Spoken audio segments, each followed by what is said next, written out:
Hello, welcome to Classroom Clips. My name's Dagmar and I'm going to show you a reading activity called running dictation.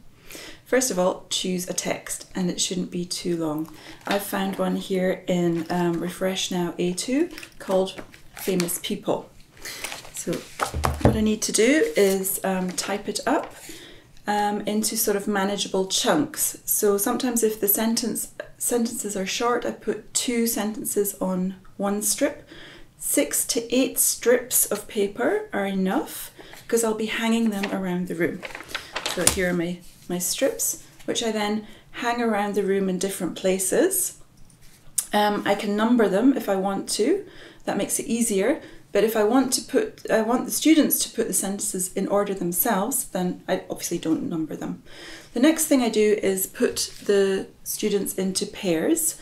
And in that pair there will be a runner and a writer, and they can alternate as well.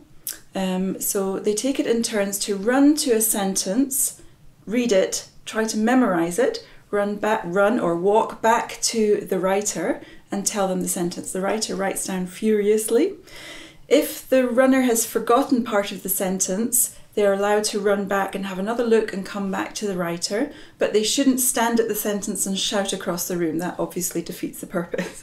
So they then alternate. So next the previous writer runs to the sentence and tells the writer what the sentence was. And so it goes on until you're finished. And of course there's a little bit of competition, see who's finished first. There's a great deal of energy in the room, so it's an energizer as well. When they're all finished, what they can then do is compare their sentences with the sentences in the book to see if they've got them right, and then compare with each other. It's a load of fun. It's another way to deal with a text. It's a bit more brings a bit more energy into the room, and you're also practicing the different skills as well: writing, speaking, listening and reading. Have fun.